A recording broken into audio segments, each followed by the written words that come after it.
4. Syarat sahnya perjanjian: sepakat, cakap, suatu hal tertentu, suatu sebab halal. Sekarang kita akan membahas tentang kecakapan. Kecakapan berarti pihak-pihak yang membuat kontrak haruslah orang-orang yang oleh hukum dinyatakan sebagai subjek hukum. Syarat kecakapan untuk membuat suatu perikatan harus dituangkan secara jelas dalam bagian jati diri para pihak di dalam isi kontrak yang dibuat sendiri oleh para pihak tersebut. Pada dasarnya, semua orang menurut hukum cakap untuk membuat kontrak. Yang tidak cakap membuat kontrak adalah orang-orang yang ditentukan hukum, yaitu mereka yang belum dewasa, anak-anak, orang dewasa yang ditempatkan di bawah pengawasan, dan orang sakit jiwa. 1. Orang yang belum dewasa. Dewasa menurut hukum perdata. Menurut hukum perdata, belum dewasa berarti belum genap berumur 21 tahun dan belum pernah kawin.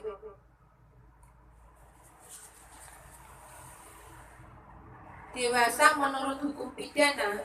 Menurut hukum pidana, yang disebut dengan dewasa adalah seseorang yang telah berumur 21 tahun atau seorang yang belum berumur 21 tahun tetapi sudah pernah kawin. Dewasa menurut hukum adat. Hukum adat tidak mengenal batas umur tentang kedewasaan. Hukum adat hanya mengenal kedewasaan secara kasus per kasus. Menurut hukum adat, dewasa atau belum dilihat dari usia dan perkembangan jiwa yang patut dianggap cakap atau tidak cakap, serta mampu atau tidak mampu melakukan perbuatan hukum tertentu dalam hubungan hukum tertentu juga.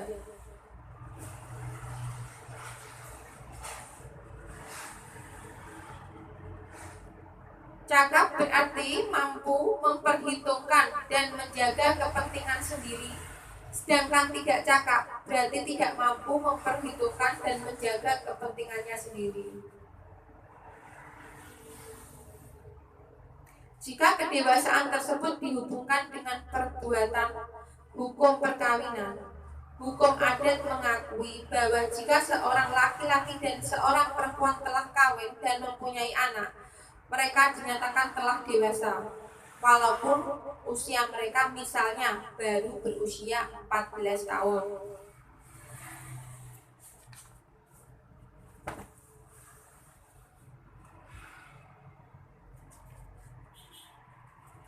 Yang kedua, seseorang yang berada di bawah pengampuan. Seseorang yang berada di bawah pengampuan adalah orang yang menurut penilaian hukum tidak dapat melakukan tindakan-tindakan untuk menjaga kepentingan dirinya sendiri. Tindakan-tindakan untuk menjaga kepentingan dirinya sendiri sehingga memerlukan seorang wali pengampu, membantu orang lain yang tidak dapat menjaga kepentingannya sendiri untuk melakukan tindakan hukum.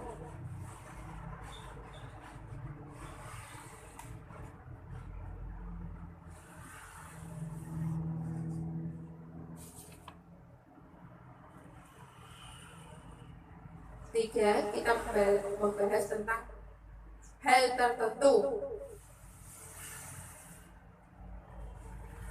Hal tertentu mempunyai maksud bahwa objek yang diatur dalam kontrak harus jelas atau setidak-tidaknya dapat ditentukan. Jadi tidak boleh mengambang atau samar-samar. Hal ini sangat penting dilakukan untuk memberikan jaminan kepastian kepada para pihak pembuat dan melaksanakan kontrak.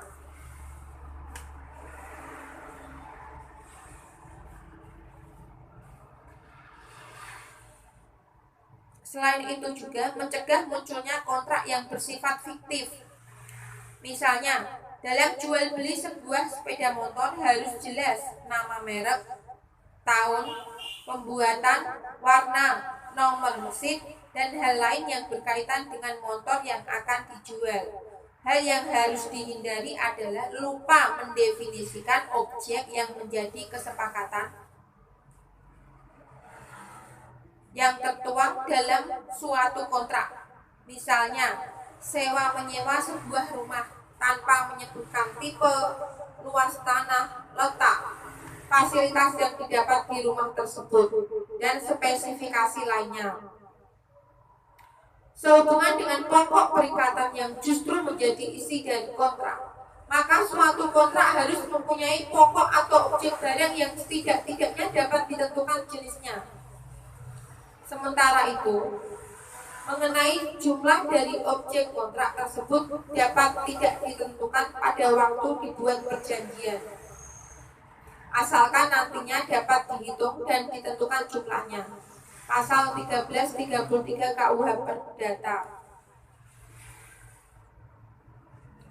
Perlu diingat, sebuah kontrak harus berisi objek yang dapat ditentukan agar kontrak mudah dilaksanakan tanpa perlu mengaturnya kembali. Dan jika sampai tidak dapat ditentukan objeknya sama sekali, kontrak tersebut menjadi tidak sah atau batal demi hukum.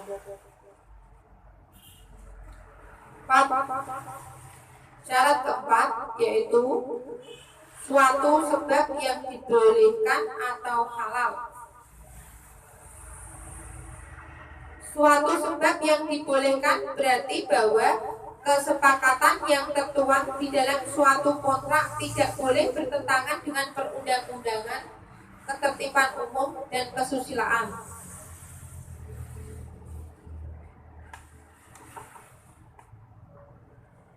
KUH Perdata memberikan kebebasan berkontrak secara tertulis maupun secara lisan, asalkan memenuhi syarat-syarat yang diatur pada pasal 1320 KUH Perdata. Sementara itu, suatu sebab yang halal dapat ditemukan di beberapa pasal KUH Perdata, terutama pasal 1336 KUH Perdata yang berbunyi bahwa jika tidak dinyatakan sesuatu sebab, tetapi terdapat sesuatu sebab yang halal, ataupun jika ada suatu sebab lain yang dinyatakan, maka kontrak sebagaimana diatur demikian adalah sah. Kontrak yang tanpa sebab menjadi kontrak yang sah jika terdapat sesuatu yang diperbolehkan. Pada dasarnya, hal yang menyebabkan seseorang membuat perjanjian pada asasnya tidak diperbolehkan oleh undang-undang, yang diperhatikan oleh hukum hanyalah tindakan orang-orang dalam masyarakat. Terima kasih. Sudah selesai ini syarat sahnya perjanjian atau kontrak. Assalamualaikum warahmatullahi wabarakatuh.